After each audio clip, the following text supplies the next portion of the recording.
Great. So now here's something important. And right now, if we just pull the network cable on Karan Verma's machine and restart it, or if we just isolate it, if we just contain it, I would not assume that the threat is gone because the attacker has already thought about this. If you remember it correctly, in our process tree, we had process related to persistence. They didn't just drop malware and hope nobody reboots. They made sure that their access survives a particular reboot. And this particular thing is known as persistence. So let me just show you the mechanism they use. So they use two type of persistence levels, registry and scheduled task. So to check for the registry thing, I'm just going to uh, draft a query related to registry. Just going to copy and paste it for the same 3 hours, because I don't know whether the registry was created in under 1 hour itself or under 2 hours. So to make sure I do not miss anything, I'm going to run it for the 3 hours and aggregate count by timestamp, host, path, value, timestamp, host, path, value, action, and timestamp would be from 6 to 9. Great. So every time Windows starts up, it checks a specific location in the registry, which is key current user software Microsoft Windows current version run. Whatever executable is listed there, Windows runs it automatically. So if I just go into my persistence tab, the attacker added an entry called system health monitor. Honestly, it sounds legitimate. It sounds something like Windows could do it on its own, but just look at the part now. It's C users Karan Verma app data roaming svc32.exe. So there are two problems with that particular line. First one, the real SVC host does not live under app data folder. It lives under C Windows System 32. App data is something where applications store user preferences. It's not where system process live, honestly. And the second part is we have SVC host uh, 32.exe, but the original one is svc host.exe. The attacker named it to look like the real thing, and if you're not working carefully or if you're not looking carefully, you might obviously miss it. And they also added H key local machine, the machine level run key. So basically that one runs even if a different user logs in. So the attacker has two layers of persistence just from the registry. Suppose it's a Karan Verma user, and Karan Verma is logging on the scorp ws042 host name. But if I log in on the same host as a guest user or on a different user, this particular persistence event would also run in that particular case. So I will just copy both of these, copy and paste it here. Just see my notes. I'm also making notes. And as a good analyst, if you want to be good in the industry, I would recommend you guys to also make notes in your practice labs or in your home labs too. It helps in the final documentation part. And if you're in an industry, if you're working on a case and suppose after 1 week or after 3 months, the case again arises, so you have to go back and see your investigation, like what all you did. So notes would only help you on that particular part. So next thing I'm going to check is um, I'm going to check for scheduled task events. And for scheduled task, I'm going to run a query similar as the registry one. Instead of registry, I will just mention scheduled task. Again, for the 3 hours time,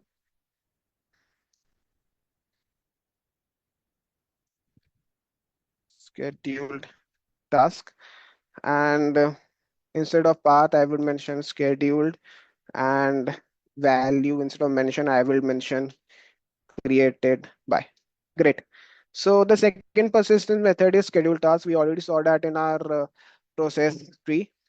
I will just open the Excel, and here it is. So we have two scheduled tasks created. The attacker ran sctask.exe, which is a legitimate Windows tool, and created two tasks from it. First task is system health check, which runs exactly every 5 minutes. And if you remember it correctly, that was our beacon interval we saw in the network logs 7, 5, 7, 10, 7, 15. And the scheduled task is the beacon. It's what keeping this particular C2 channel alive. And this particular second task, Windows Update Server, it's run as system startup. So even if you kill the first task, this machine reboots and second task restore that access. You you just look at those names like system health check, Windows Update Server. They both sound exactly like real Windows maintenance task. And that is intentional from the attacker's end. Attackers name things to blend in with the noise. They want a tired analyst at 2 a.m. to glance at the task list and move on. If you're a junior and if you don't have much idea about what are the scheduled tasks, persistent registry, those stuff are, and if you skip this particular thing, you even if you isolate or contain the malicious events, isolate and contain the host, the attacker could easily maintain the access. Post disconnecting from the or removing the particular Excel file too. And this is why when I investigate, I don't just look at the task names, I look at what task runs, what where that executive lives, like the path for this particular executive. So I'm just going to copy this too, and I'm going to paste the same into the chat.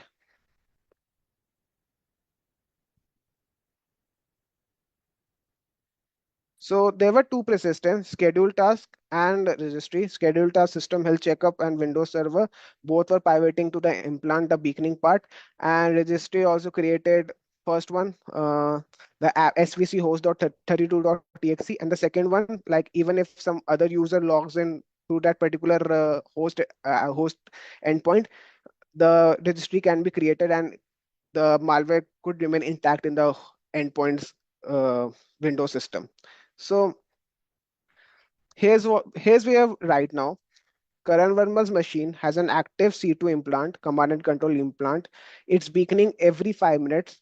The attacker can send commands to it at any time. They could be exfiltrating data, they could be moving laterally, or they could be just watching and waiting for the right time. We have two registry run keys, two scheduled tasks, which is keeping the implant alive even through reboots or even through if we remove the Excel file. And we also saw in our email events, we have multiple other users who received a similar email. And we don't know yet if any of them has opened the same attachment or not. And this is the point where I would take response actions. And by response actions, I mean I would be isolating the infected host from the network right now. I would be blocking that C2 IP, the malicious 185 IP address, and the domain, the user one domain on the firewall. I would be deleting that persistence registry and schedule task so that even if I reboot the host, those persistence does not get their connection established. And I would pull the email logs for all the other recipients immediately that we saw in our email events query. And that's the whole investigation. Like you saw the whole chain, the phishing email, the macro execution through Excel, the PowerShell base64 encoded commands. Post that there was a payload drop through making connections to a malicious IP address. There was beaconing, there was persistence, schedule task registry. Every step is logged, every step is queryable, and every step is explainable. In this Excel, I've basically designed the activity timeline for what all happened with all the MITRE attack framework, what all happened. And you could just see that how we related from our email events. We saw till the schedule task was till registry or till persistence. Email events, we had a macro execution, we had a base64 encoded PowerShell commands, we had some payloads, we had our beaconing, we had our registry, we saw how to run the process event, we saw how to run the email events query, we then saw how persistence can be established by an attacker. And that is what this particular jobs look like on a day-to-day basis. You don't need to be a genius, you just need to know where to look, what questions to ask, and how to read the data in front of you. If you query the right queries, you have all the data in front of you. You just need to read, analyze that particular data. The analysts, I believe, who get hired are the ones who have practiced this particular thinking before they walk into an interview. They are not the ones with the most certifications. Certifications can only get you passed through the ATS filter, but once you are passed through the ATS filters, it's you and the interviewer. It's your mindset and the interviewer's security mindset. And I'm just going to share two things in the chat as of now. First, if you want to go deeper on this particular thing, I have a cybersecurity foundation course, and it's not a tool tutorial. It's built around the exactly this kind of investigation thinking that we have seen right now. And I have attached a SOC project template too with step-by-step guidance on how you can present it in your interviews along with the sample resume. I will just paste the link in the chat.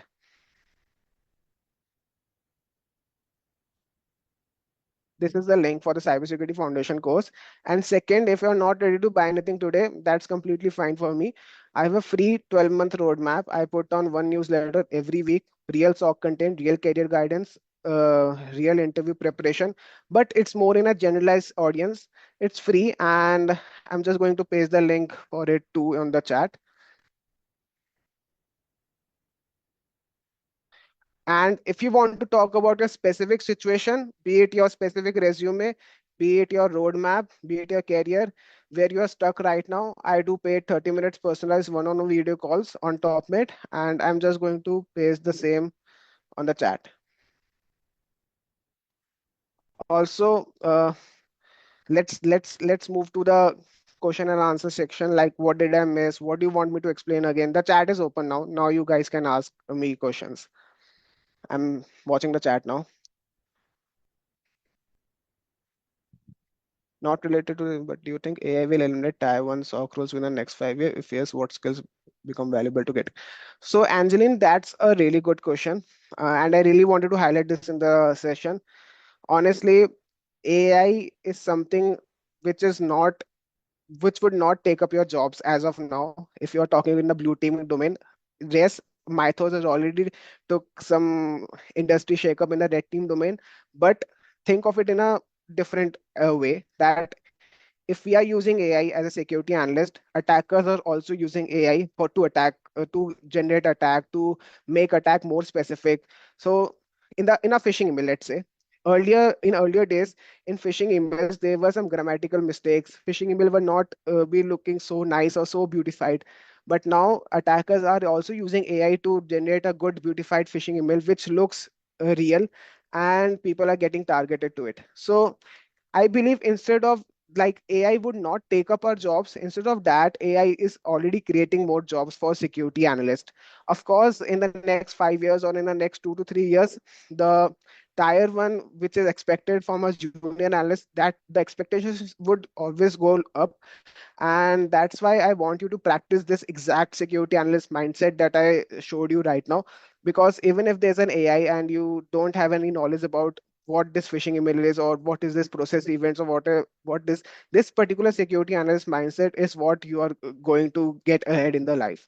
And if I was a junior, I would definitely work on my particular mindset. It's not about how many labs or how many certifications or how many questions have you solved. It's always come down to the security mindset that you have. Thank you, and thank you all for this. Uh, where should we run those queries which we send? So, as I mentioned earlier, Pratna, uh, I hope I'm spelling you right. So, as I mentioned earlier, these are more in a generalized queries. If you work on any sort of dashboard, be it Sentinel, be it Central, be it Dark Bytes, be it Tejas. So, if you work in any sort of SAM dashboard, you would be running those queries, and these queries would differ from dashboard to dashboard basis on what language they use. So, suppose some dashboards use KQL, which are associated with the Sentinel environment, Custo query language. So some dashboard use KQL, some use SQL. So these are more in a generalized concept. I just wanted to show you that these queries can help you to identify the events and can help you in your investigation part. Suppose if you're trying to explain the scenario to your interview, how do you do? Can you show a quick demo? So for this particular, I'm assuming that you're mentioning this particular phishing scenario, Akshita. So for this environment, I would be mentioning that if I'm going for an interview, I would be mentioning that I created a phishing email, and I started investigating that particular phishing email. I started with my 10 minutes of triage time with all the triage stuff, checking with starting with checking the sender IP address, the URL which is getting redirected to the domain. We also saw that MetaMask has an extra A in our phishing email domain. And post our 10 minutes triage, I came to a conclusion that this can be a true positive because the sender IP was malicious. The redirected to isa1.com domain was malicious. Post that, we moved to the broader investigation. I gave 20 minutes to my investigation time where I checked for process events, email query events. I checked for persistence. When I checked for process events, I got to know that some persistence was applied. There was a payroll form.xl in our email events. And post that, I also got to know about a new IP address, which is a sort of a beaconing IP address, which is beaconing every 5 minutes in a network events query. And I made a at the end, I want you to say that you made a proper documentation for this all this stuff, and I documented each and every step in this particular in each and every query, in each and every result, what I observed in this particular investigation.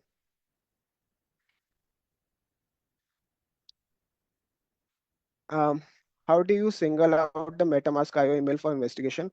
A user gets load of email on a daily basis, so knowing which email to look like is finding a nail. No, it's not like that. So I'm just going to open my notes here. So if you notice the email events, we have a query where domain contains Twiza1. So even if you received an email from MetaMask, um, I just wanted the results of the I just wanted the results of the receiver address or the sender address where the domain was related to Twiza1, uh, Twiza1, which was our malicious domain that we observed in our email address. So if eh, I have just note the point that I have not done domain is equal to Twiza1. I have done domain contains Twiza1. And the reason being is if I just did equal to, I would not be getting any sort of subdomains. Like suppose there is a subdomain known as twiza1.com. So if I just do equal to, I could be getting the result. But suppose if there's a subdomain related something like twiza1 dir malicious r- malicious root. So this is a subdomain, and if I just did equal to, I would be not getting this particular subdomain. So that's why I did contain. I wanted to highlight this particular part. Thanks for that. And it's not like finding a needle in a haystack. It's more like you just have to know what you want to find, and you just have to query the exact format, exact receiver address, sender address, and you can find those. Like we noticed the email was delivered at 6:44. And that's why I checked for the time between 6 to 7. If I checked for the 24 hours, the process events I'm talking about, if I checked for the 24 hours, I would be getting a lot of data, and it would be tough for me to analyze what is good for me, and what data is a waste for my time. So just narrow down your searches, be it in the time frame format, be it in a user format, be it in domain format. Just narrow down your searches and you would get your results. Thank you, Manubhav. Life. So thank you. Thanks a lot. Thanks a lot, Vishal. Will you share the process tree which you referred? Sure. I will just you can screenshot it. I will also share this HTML file with you post our email. But in case you get missed, you can just screenshot it. I will zoom it out. Or let's do one thing. This is not coming fully. I will just here. You can screenshot this particular path. Uh, I will be waiting for the next 2 seconds. Okay, great.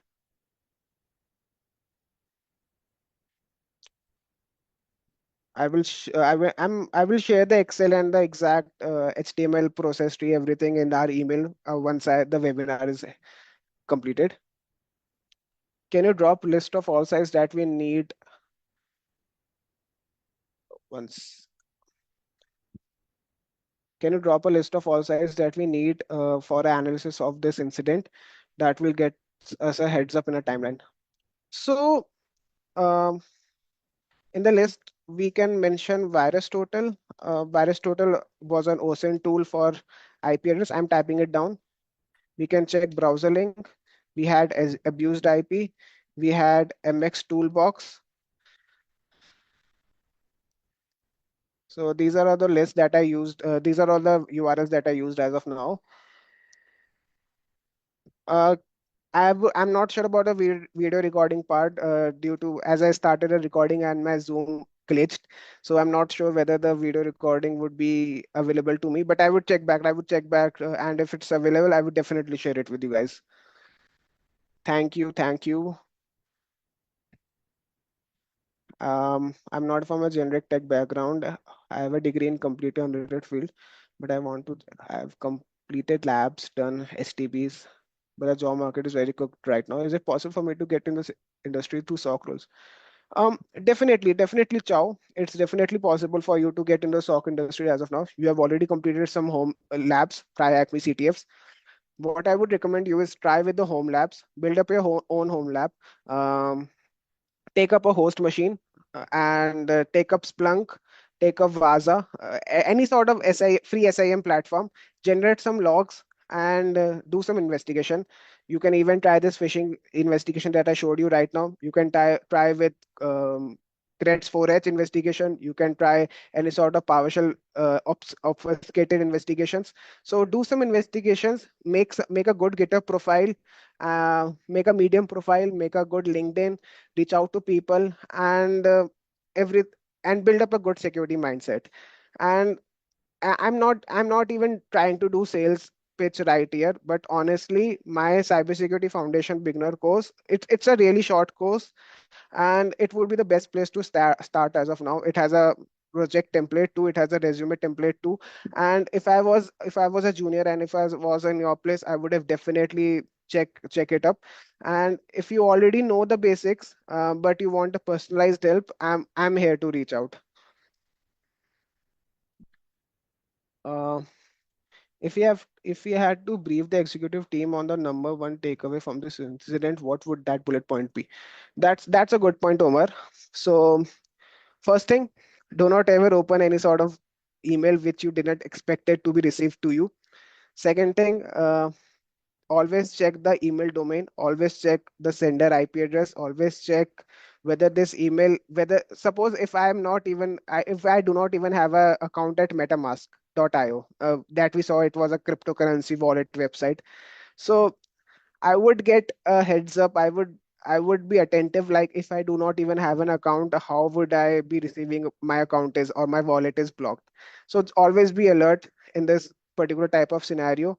And if it's something uh, that if it's like you have already clicked the link, inform your security team as fast as you can so that they can isolate your computer system, and do not open any sort of uh, Excel or PDF or Word documents from the person you didn't expect to be received to. Like we saw in this case, we had an Excel document payroll form, and once the user has opened it to the Excel format, then the bad stuff got to happen, be it PowerShell encoded commands, or be it command and control beaconing stuff, be it persistent stuff. So just be attentive. The course link you sent is video-based explanation. Yes, that is a video-based explanation. It has modules and it has SOC project template. It has resume template along with an internship outreach message that you can send, just copy paste, and you can send it on the LinkedIn over as a cold DM. So that particular message is what I used to get into the Sophos, to get my first internship. That particular DM message, I cold DM'd around like multiple, I do not even remember account right now, but I cold DM multiple analysts, multiple senior analysts, team leads, managers, HRs, and I believe that particular message got me my first break, and I just wanted to share it with you guys. The session was really nice. I also want to be like you and build this mindset of investigation like you showed in the session today. I'm in third year of BTech and I want to make a career in security and make projects. Ankita, that's really good. You're already you if you're thinking about this as of now, you're already way ahead than your competition, first of all. And second is to work on this particular security mindset, as mentioned earlier, build a home lab, be it build a good free SIM platform, generate some logs and investigate it, build a good GitHub, build a good Medium, reach out to people. And it's not a sales pitch, but honestly, my security foundation course would help you in your security journey. Like if I was a junior and if somebody has provided me this particular course, I would be way ahead as of now. The seminar session helped me so much. Grateful you are doing this for free. Thank you so much. Thank you, Angelina. Thank you, Pratna.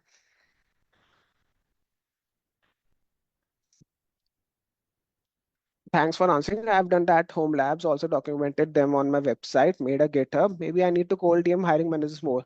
And shall I do security plus? Ciao, honestly, I cannot recommend you security plus as of now because I have not interacted with you as much. So I would like to interact with you. I would like to analyze your position first, like exactly where you are currently right now, what you have done in the past, what your plans are in the future, and then I would be able to give you a personalized guidance. Do we need to know malware analysis and forensics before applying for internship? Um, Analysis and forensics is not something for an internship position. If you ask me, in the security domain, blue teaming or SOC industry is more focused on hiring freshers as of now. Malware and forensics analysis, or be it detection engineering, or be it threat detections, these all comes under 3 to 5 years of experience. So it's not something that you would need to know before applying for the internships.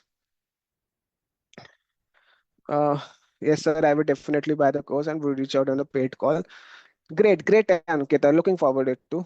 I built a home lab of threat detection using Kali as an attacker and generated some logs using Seek and Splunk. Can I give the GitHub and check out the lab for me? Definitely. I would check out your lab. Just give me the GitHub on my email ID, and I would take a look on it. And it's great that you're already doing all this work, and you're already ahead of this particular competition. So,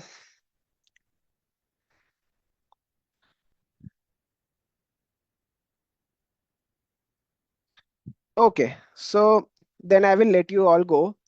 And if you have any questions I didn't get to, just DM me on LinkedIn or just mail me back. I read everything. Thank you everyone for showing up on a Saturday evening. And if today made you realize that you need a structured foundation, again, my course is there. It's a short course, and this is the best place for you to start as of now. If you already know the basics but want a personalized help with your resume, roadmap, or interview strategy, you can book a 30-minute career clarity call. That course teaches the system, and the call helps apply it to a specific situation. So, thank you for showing up on a Saturday evening. See you in the next one. Thank you, team. Thanks a lot.